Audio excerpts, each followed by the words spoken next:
Alrighty, everybody. Here we go. Good morning, good morning. Welcome to the Astro-Babble. We are here to discuss the astrology. Um, After Monday's little technological snafu, as Mercury opposed Uranus, two planets that rule communication and unpredictability, we are back in action. Yeah, we're here to read 5 charts donated by you, my lovely followers. So we'll be going through those 5. Interesting, we have twins this morning. First 2 charts going to be super high. Hey Stephanie, how you doing? Everybody's jumping in on Facebook and Instagram, and looks like the tech is working today, so very, very exciting. If you would like to donate your chart to the live stream, please feel free to private message me your birth date, birthplace, and exact birth time.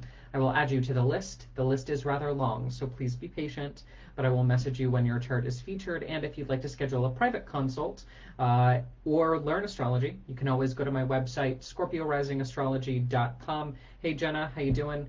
And also just a plug for my upcoming class on the top 3, Sun, Moon, and Rising. If you struggle with horoscopes or want to learn more about the significance of your Sun, your Moon, your Ascendant, I have a class that I just posted on my website and Facebook and Instagram. So go ahead and we will take a peek. Yes, Jenna, your sisters. That's who we're talking about first. Let's go ahead and, speaking of that, we'll go to our first charts. Hey, just in time, how you doing? Okay, so first and foremost, we're going to talk about Julia, twin number 1, born at 1:50 a.m.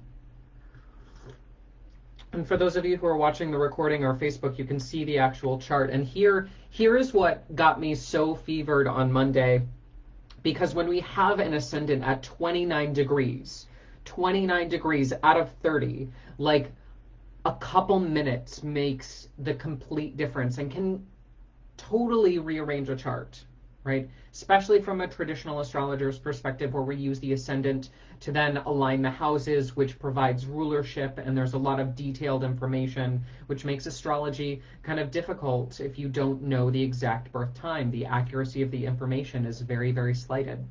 But for here, we have a really cool example, because these twins were born same day within the hour, but they were, I think, 9 minutes apart. But that 9 minutes completely changes the chart dynamic, because the ascendant is so far into Libra that just a couple minutes makes the next chart that we find in the live stream completely different. And that's what's also really fascinating about astrology and twins, is that time change can sometimes really make 2 very different people. So, in Julia's case, we have the ascendant in Libra and the north node in Libra. This is an interesting combination, because Libra will sugarcoat the chart. It is that Venus-ruled sign of air. It's all about fairness. It's all about making sure that everybody is balanced, making sure that you can kind of embody that social justice warrior or peacekeeper archetype, right? But the North Node is our point of striving. And it's interesting, Julia, that you've placed this North Node here in the first house, because the North Node tells us about life purpose, right? And where we're going, who we're becoming this time around. And here you have it in the first house of self, the first house of identity, which means that you're really here to develop a core personality. You're really here to understand what makes you tick, right? And to build things like preference, yeah? Which, it might shock some of those more direct kind of fire signs, or those very steadfast earthy signs, but not everybody feels comfortable choosing, right? And in this case, Julia, it's going to be a little bit more difficult with Libra on the ascendant, because Libra is a sign that can be prone to indecision, unless it's like a life-altering, excuse me, life-altering decision, like if somebody's dying, right? Libra's very good at save the life. But when it comes to like what you're ordering out for dinner, like it can be a 3-hour ordeal. And one of the things that you're really here to master, because of that Libra ascendant making Venus the lord of your chart, or in this case, the lady of your chart, the sovereign of your chart, She's down here in Capricorn along with your sun in the fourth house of family. Family and home is so important to you. It is the crux of your chart. It really allows you the focus to retreat, to recluse, sometimes in a bad way, right? Capricorn is known to be that stubborn earth energy. It is moving forward. It is still cardinal. It is still a leadership sign. But when we see Capricorn in the fourth house, the Lord of the charts in the fourth house, and the sun's here, it is this kind of microcosm that develops where it's you pulling yourself into the midnight place of the chart, right? The darkest, most reclused, most private area of the chart, and you don't escape from that very easily. So if there was kind of one thing I would want to encourage, it would be aware of when you do start to pull back and pull away in a toxic kind of perspective, because just because something is easy, right, and it's safe, does not mean that it is correct. Yeah. So that's kind of the wisdom of that Venus Sun Capricorn ruling the chart. Let's take a peek at the moon in Virgo. Yeah, and another real danger about that isolating tendency, Julia, is it really triggers your earthy Virgo moon here in the 12th house of hidden enemies.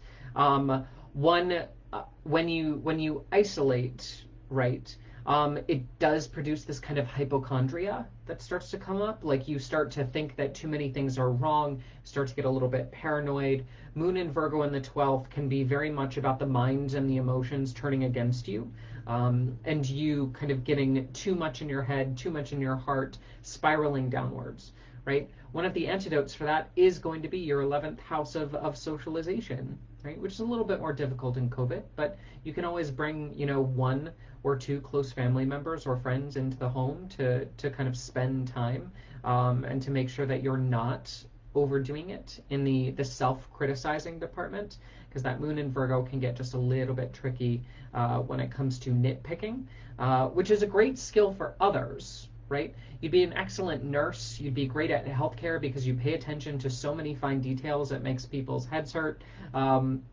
It's a good thing, right? We just need to be able to channel it. And by channel it, I mean channel it away from you, right? When Virgo gets bored or when it doesn't have a problem to solve, like when you recluse and retreat from the world, that moon in Virgo will start to pick at the self in a way that can be very uncomfortable.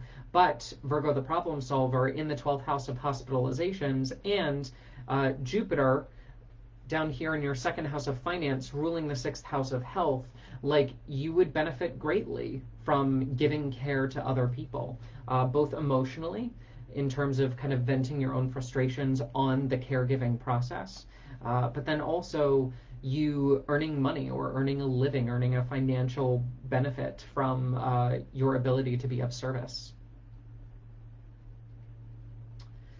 Let's see. Where else do we want to go in the chart? We do have the South Node in the 7th house, ruled by that Mars and Taurus in the 8th. One of the things when I see this, there are a couple interpretations. One, the idea is you're looking for a spouse that you can go into business with. You're not just looking for a partner in life, you're looking for a cohort. Yeah, you're looking for somebody who will join you in all aspects, and or you kind of helping out your partner's business or your partner helping out your business. It's the idea that you're not just looking for a romantic relationship, you're looking to combine kind of war efforts would be a good way to say it. But one of the other possibilities of this is because the ruler of the 7th house is in the 8th of death, we need to look at the early death of spouses as a potential trigger for that placement, and just recognizing that, relationships can go through metaphoric or physical death, but that doesn't mean that the relationship has to end, right? It's about honoring the past, honoring the relationship for what it is, regardless of if it ends prematurely, physically or non-physically, and continuing to carry over, because your relationship style is so conjoined. Like you want somebody to share your entire life with and your efforts with as you progress. And just because the relationship ends does not mean that the work that you both have put into your life, your relationship, the business, right? The business is null and void, right? You did that thing. So making sure that that's still a very real understanding in the relationship. You have an affinity for teaching children. Saturn in the third house of writing, teaching, communication, ruling the fifth house of children. That's fun. So if you ever wanted a side job, you could easily slip into a teaching role. Very easily, actually, slipping into a teaching role. Because Mercury in the third house of writing, teaching, communication is also ruling your ninth house of higher learning and education. But again, what you would be teaching would be kind of healthcare, trauma response, potentially psychology, all of those 12th house topics of health, hospitalization, how the body, the mind, the spirit breaks down and how it recovers.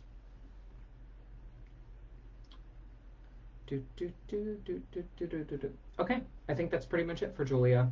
That's all the chart kind of is talking to me about, for sure. But now we move on to twin number 2, and we get to kind of compare and contrast, which is super fun. So we'll just go ahead and check in. Licensed in DC. Oh, so funny. Yeah, I love that confirmation that she had a spouse pass away. She's licensed in DC for billing and coder for nursing home, and she's an entrepreneur. Fabulous. So that's totally in line with the chart. Okay, so now let's look at the second chart. So this is, again, twin number 2. And twin number 2, as opposed to born at, 1:59. So as opposed to 1:50 a.m., we have 1:59 a.m., right? So this is just an example, 9 minutes, right? Huge difference. So when you think about guesstimating your birth time, or I was born around 6 a.m., that to me as an astrologer is very taxing, right? Because emotionally and mentally, I get freaked out because I'm like, well, what if we don't have the right time? Like literally 9 minutes in this chart example makes a huge difference. So what are we looking at, right? Same planetary formations, which makes modern astrology so difficult when it comes to twins. But traditional astrology, because of the ascendant, we get a whole nother chart, right? Which is why twin charts are so fascinating. So, Laura, twin number 2. Let's take a peek at this chart. So as opposed to Libra being on the ascendant, we have Scorpio on the ascendant. Very different energy. We have cardinal air versus fixed water.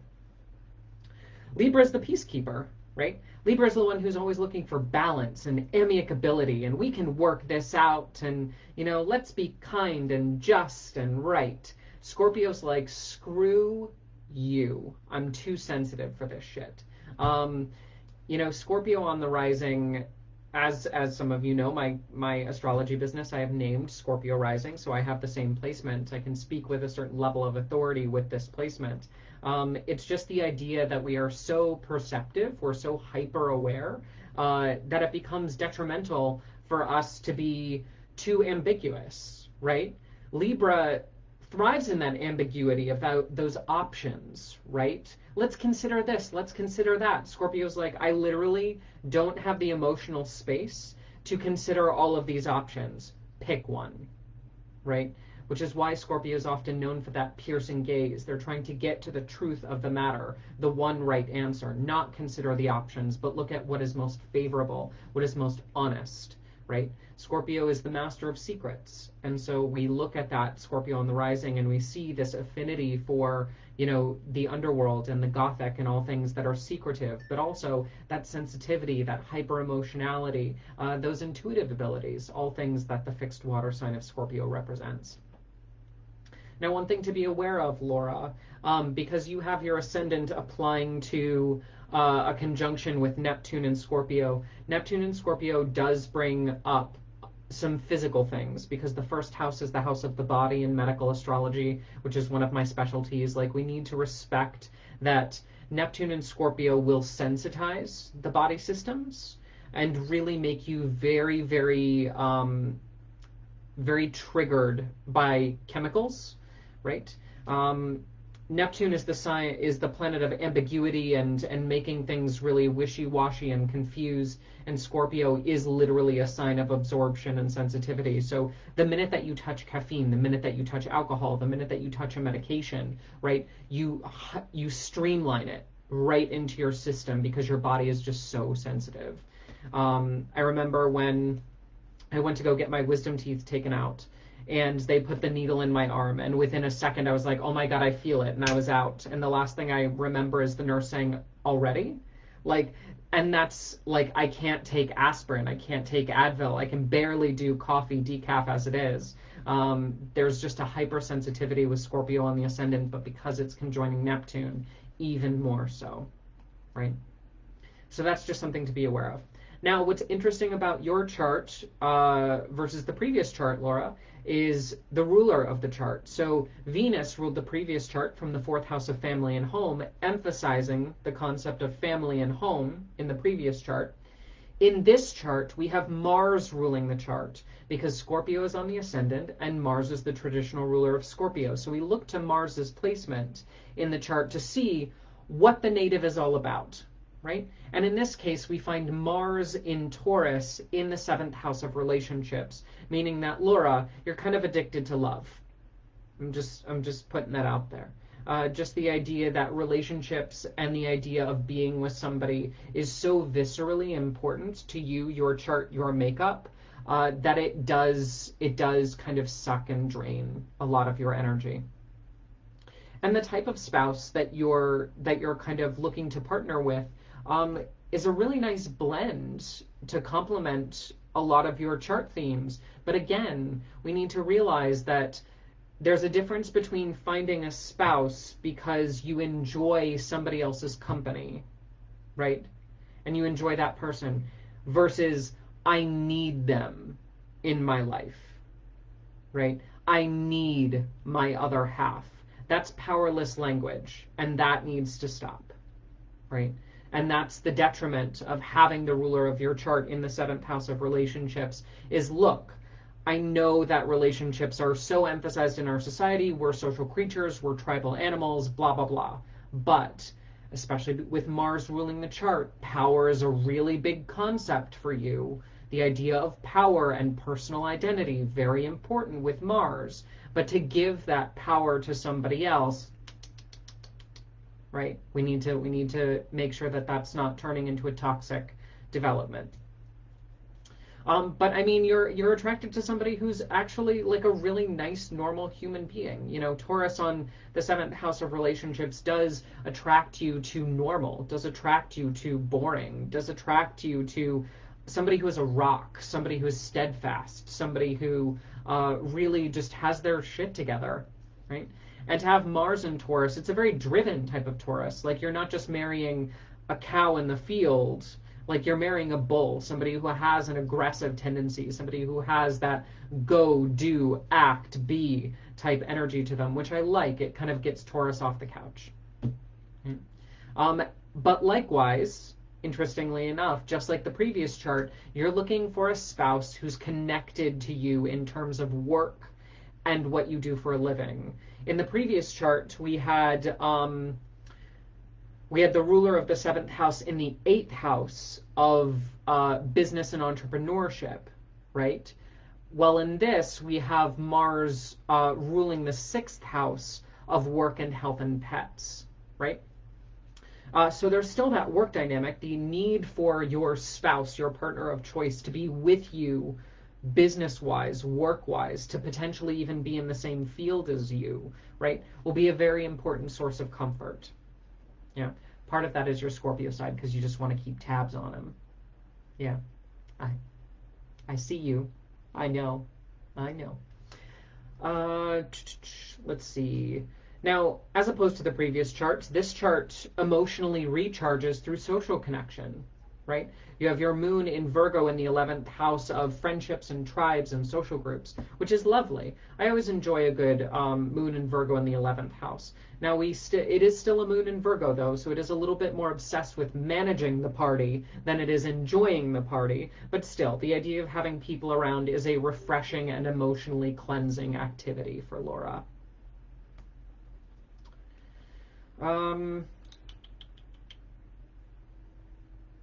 Yeah, because of that Mars placement, it would not even surprise me if you worked with couples relationship-wise as a big part of what you did for a living.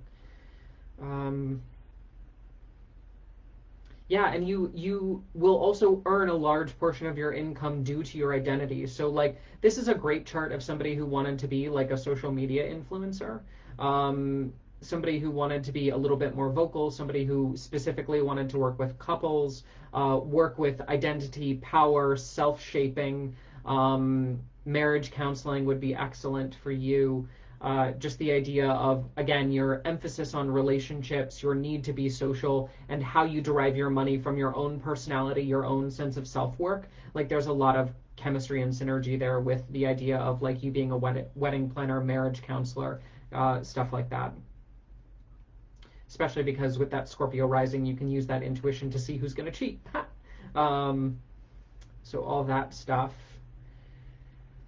You'll actually be rather famous in your own community. That's a fun thing of having the sun in the 3rd house of community, local neighborhoods, ruling the 10th house of success. It's nice. Nice. Also developing a lot of friends abroad, a lot of friends from college, a lot of friends who are involved in spiritual pursuits, very ethnic social group.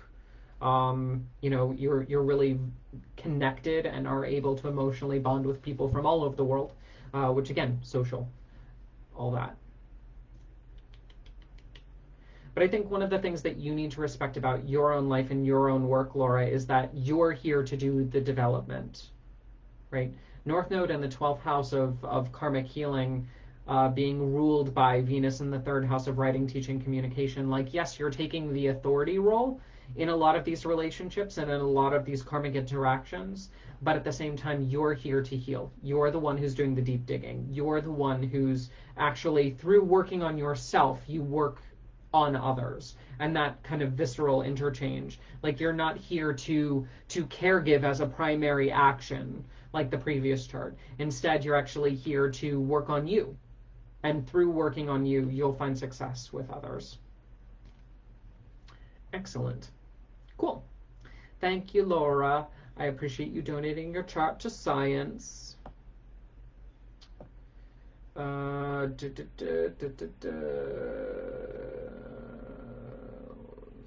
Insurance skills teams integrate their personalities. Perfect. Love it. Exit. Full screen mode. Cool. Thank you, twins. Fun twin charts this morning. Let's move on to chart number 3. Chart number 3 is going to be Paula. Hey, Paula, how you doing? How you doing? Let's take a peek at Paula's chart. So we've got Virgo on the rising, applying to conjoin Pluto. That's some Hades energy right there. Sun in Aries in the 8th house of death. Interesting. Interesting. Ruled by an exalted Mars and Capricorn in the 5th house of children. Moon in Aquarius in the 6th with North Node. The need to disassociate. Where's Mercury? Mercury's retrograde. Within Kazemi? Within Kazemi. Interesting. Interesting, Paula. Let's dissect your chart, shall we? So we have Virgo on the rising, which immediately makes you a manager. Yeah, somebody who pays attention to details, loves a good to-do list, and is constantly obsessed with making sure that everybody has what they need when they need it, right? It's organizer energy. But see, what's fascinating about your chart, Paula, and the thing that I keep bumping into the more I look at it, is the ascendant is applying to Pluto. Now, Pluto, like within a degree, which is rare, right? Of all the places you've decided to put Pluto right on your ascendant. Pluto, aka Hades, aka god of death, right, is the underworld archetype, lord of all things that are literally cryptic.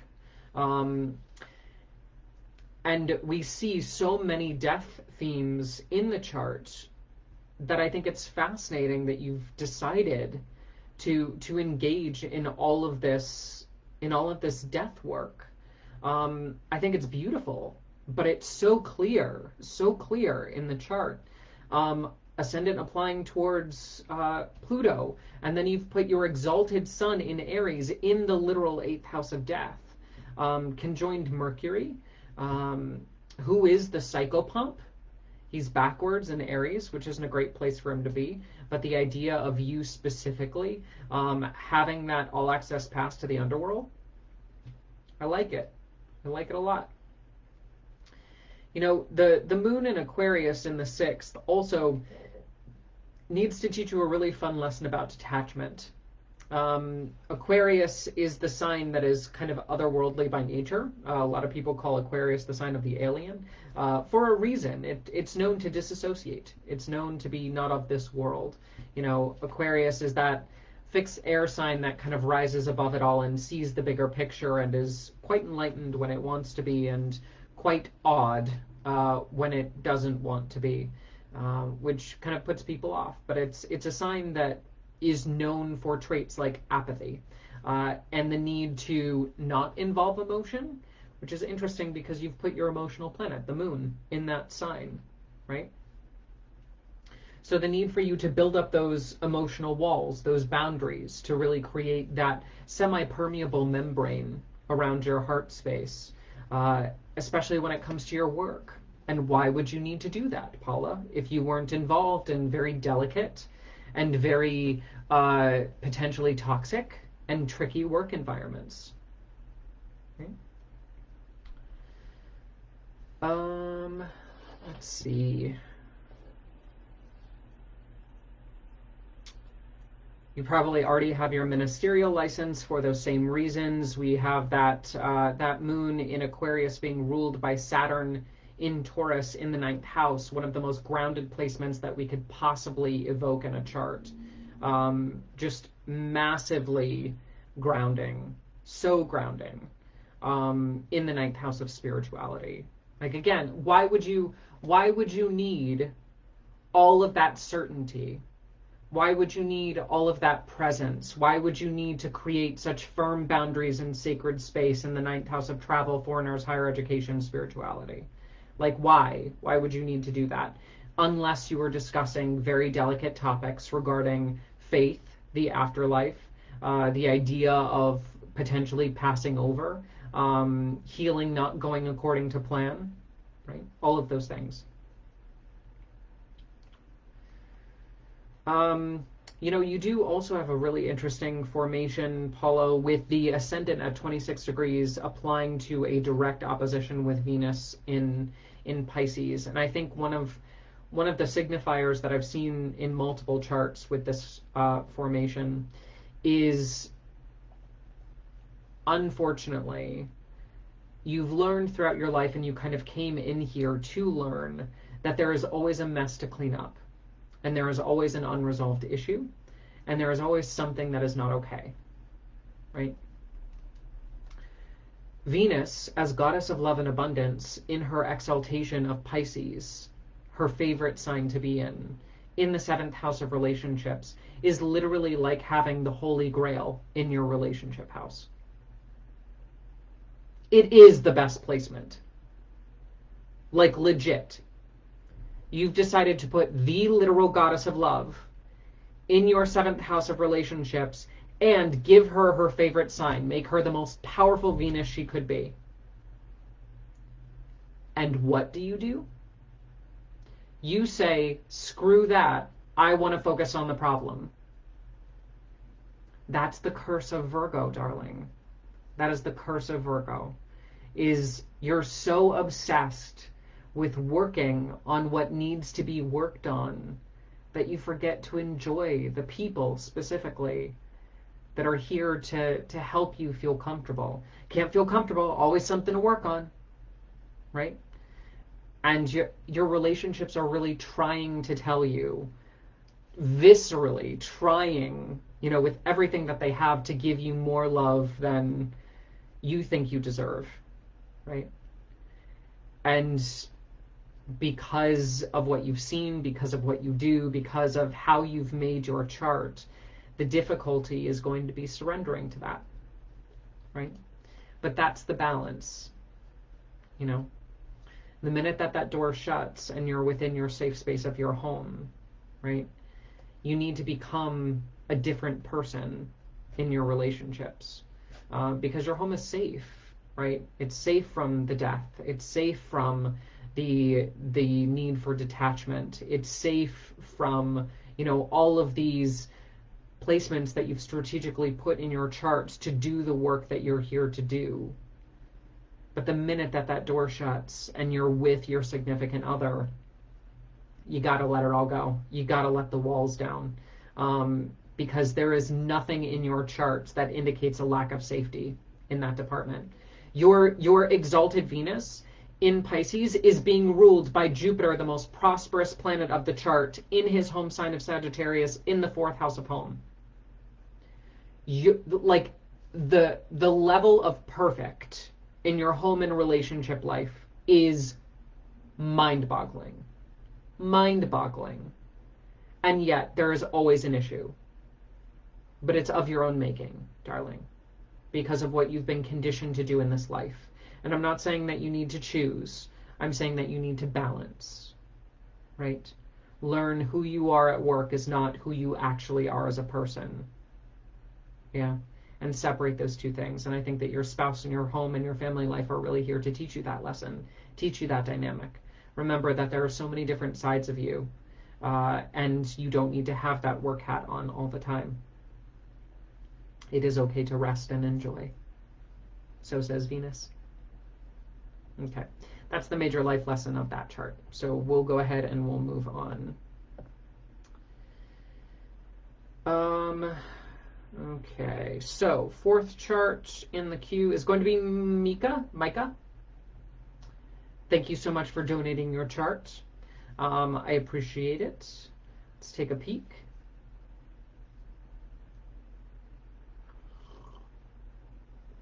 Capricorn on the ascendant.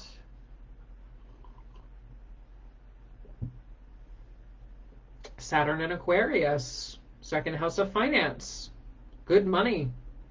Good money in the chart. Nice. Sun in Pisces in the 3rd. Okay, so we've got some tutoring on the side that's happening. On exalted moon in Taurus in the 5th house of sexuality. So sensual. So sensual, my darling. Mercury in Aries, very mentally quick. Where else do we want to go in the chart? A detriment to Jupiter. That's tricky. College just wasn't for you, hun. Ouch, that's tricky. I feel that pain. Okay, so when we look at Capricorn on the ascendant, Capricorn is the cardinal earth sign, right? It's steadfast, it's stoic, unemotional, right? And focused on the long game. Yeah, it's the tortoise out of the tortoise and the hare. Although your mind is the hare in this case, because Mercury in Aries is just so fast mentally. But you have this really strong side of your personality that's very like, I don't care, right? You shut down. Right? You just go blank. It's that stoic Capricorn energy every single time.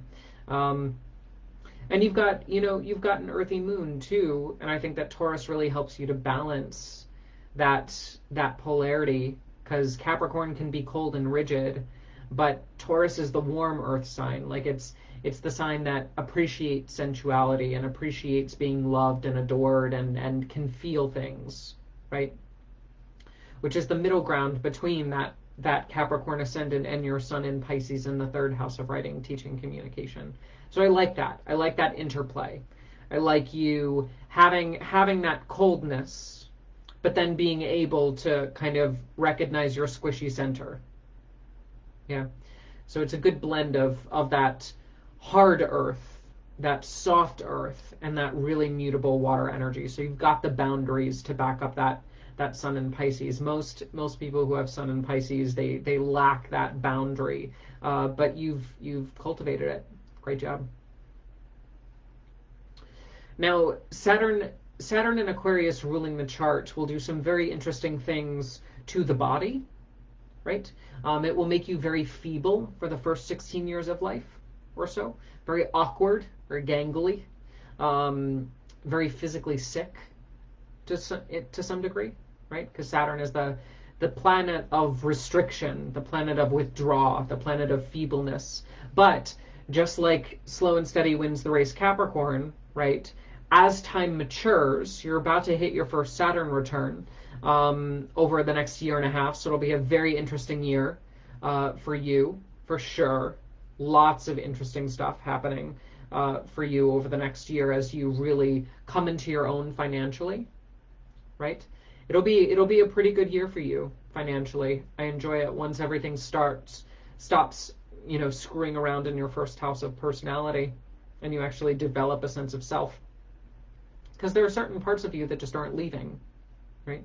And it's difficult with Capricorn because for the first 16 years or so with that Capricorn on the ascendant, you're literally just bumping into things, right? You're bumping into other people's egos, other people's emotions. You're bumping into yourself. You're trying to harden your armor for the first 16 years. Like whenever I have a parent who's consulting with me one-on-one and they have a Capricorn child or they have prominent Capricorn placements in their children, and they're like, why are they so defiant? Why are they so, headstrong? Why are they so angry? Why are they so bitter? I'm like, honey, they're literally testing out their armor.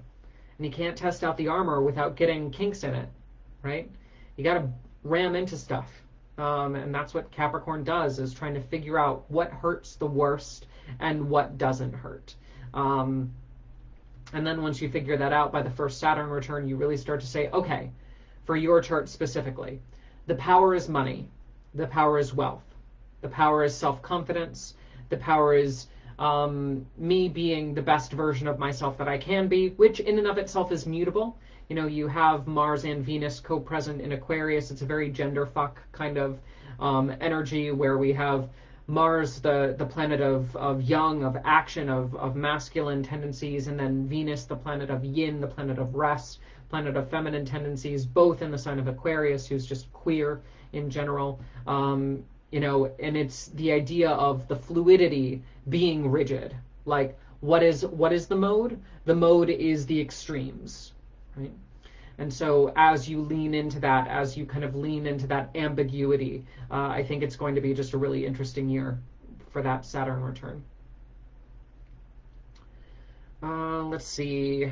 I am kind of just worried about that Jupiter, because Jupiter, the planet of abundance, is up in the 9th house of higher education, spirituality, foreigners, travel, and is in a tricky spot. And the thing that really kind of jumps out at me is the idea that college really screwed you over. The minute that you enter that realm of higher education, it just sends you right back to your home. It aggravates the mind. It sends you back to your childhood, the expectations, the one-pointedness of it all, the need to hyper-focus. It's so not you, and it really crushes your sun in the 3rd house of writing, teaching, communication. Like, it strangles a lot of your chart, that 9th house. Even the concept of spirituality. Like, why be spiritual when spirituality is just rules, So there's so much to unpack in that department. You're not really here for relationships. You're here for sensuality, right? In the 7th house, we have the South Node in Cancer. You're attracted to somebody who's going to give you all the love, all the touchy-feelies, all of the emotional satisfaction. Yeah, but in terms of partnership, in terms of long-term relationships, it's not really your thing. But you are here to enjoy the sensuality of it. Moon in Taurus, it's an exalted moon. You'd be really good with kids, very good with kids. because that moon in Taurus is both rocky and steadfast and emotionally connected. It's just an excellent placement for receiving love, right? And also being able to give that love to other people in the way that they appreciate it. Oh, Norton. So there's so much that I think is possible within a relationship, but again, don't try to force the Stepford wife mentality if you're just not willing to go there with another individual.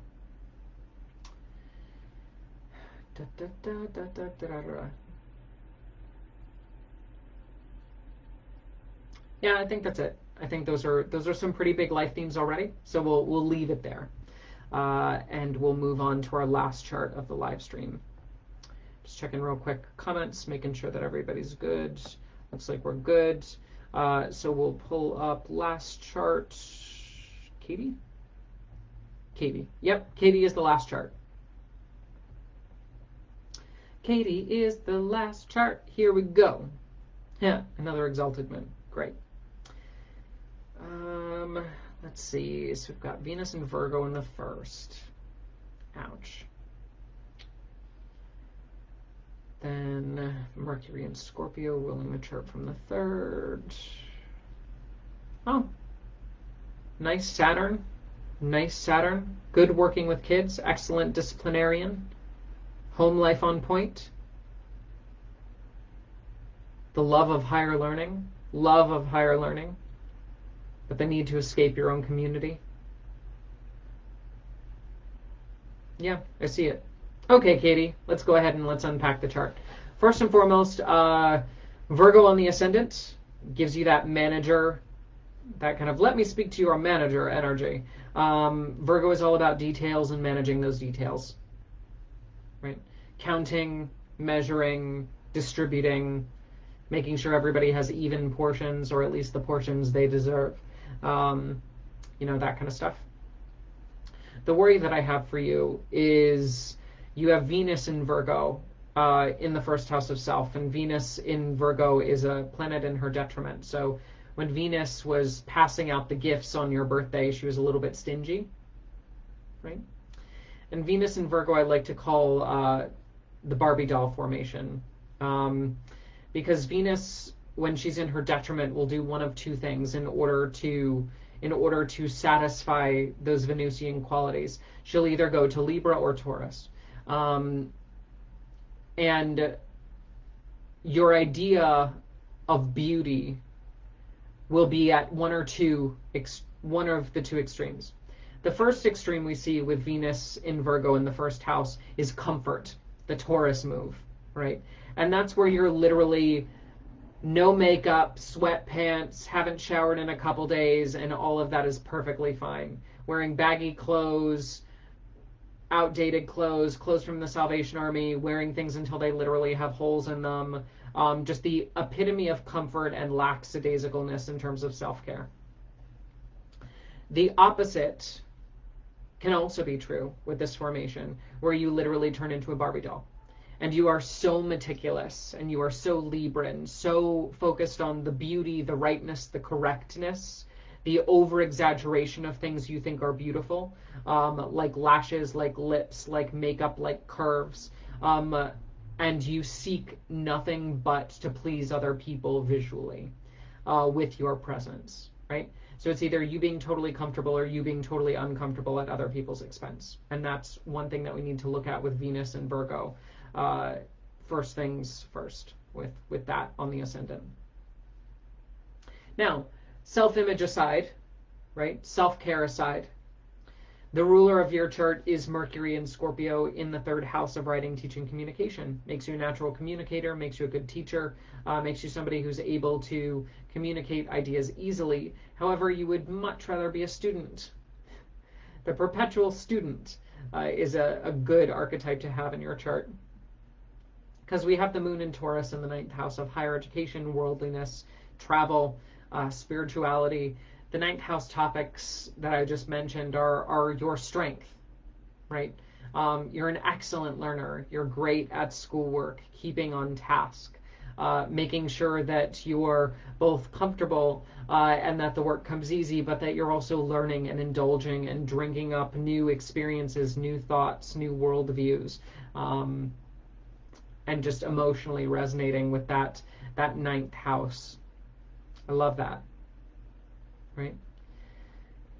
Kind of torn because you also really enjoy your home life. You know, Jupiter and Sagittarius in the fourth house is a very lucky home, very abundant home, very big home, very prosperous home. At least that you grew up in, you know.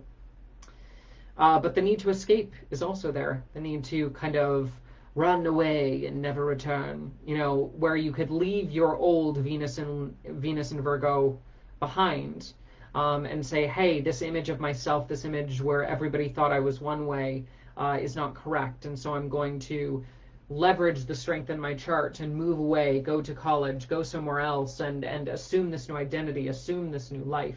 And then you fall into the same patterns all over again, right? This chart has a pretty key phrase. It's, you know, you are wherever you go. Yeah. So working on you, really, really important. And one of the ways that we start to work on ourselves is by mastering money and self-worth, Katie. Yeah. You have your North Node in the second house of finance, your Sun in the second house of finance, your Mars in the second house of finance, all in Libra, sign of justice, sign of balance. You know, you're really here to understand what it means to be wealthy. Yeah. And wealthy can mean very many different things, right? It doesn't always have to do with money. Yeah. But managing your actual funds will be very important to your identity. Yeah.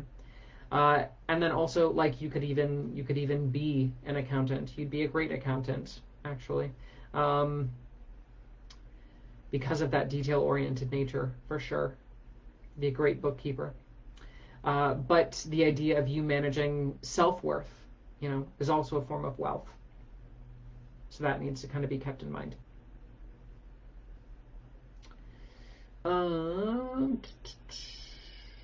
Let's see. Then we've got Pisces. Yeah. You know, I think it's funny that you're so much about balance and the rules, and things going according to plan, and then when it comes to your spouse of choice, when it comes to your given partners, like, you just throw all that out the window. You're just like, hey, whatever, you can do whatever you want. The rules that I have in my head don't apply to you, which, I mean, is fine, but it's just interesting that you're so hard on yourself and so forgiving of others. We need to maybe apply some of that to a mirror, right? Get you a little bit more comfortable with breaking the rules, and get other people in your life a little bit more accustomed to following them. Ooh, that's good medicine. I think that's it. Just got the chills with that one. So that's really the crux of the chart. That's all the chart kind of needed to say from that perspective. Thank you, Katie, for donating your chart. I very, very much appreciate it. Okay, that is it. We are just about 15 minutes. So we'll wrap up for today. If you would like to submit your chart to the live stream, go ahead and private message me your birth date, birthplace, exact birth time. I will add you to the list. The list is long, so please be patient, but I'll message you when your chart is featured. If you would like to learn astrology, or if you would like to schedule a private consult, paid session where we delve into your chart specifically, answer questions, you get our session recording, copy your chart, the whole 9 yards, just go to my website, scorpiorisingastrology.com. And yeah, we'll be back on happy Monday, Stephanie, and happy Monday, happy Wednesday. It is Wednesday. It is Wednesday. Goodness. We will see you on Friday morning for another round of the live stream. In the meantime, I'm about to go live on TikTok, so if you wanted to join me there, feel free to jump platforms. I'll take a quick break and then head over there. But may the stars be in your favor from now until the next time we meet.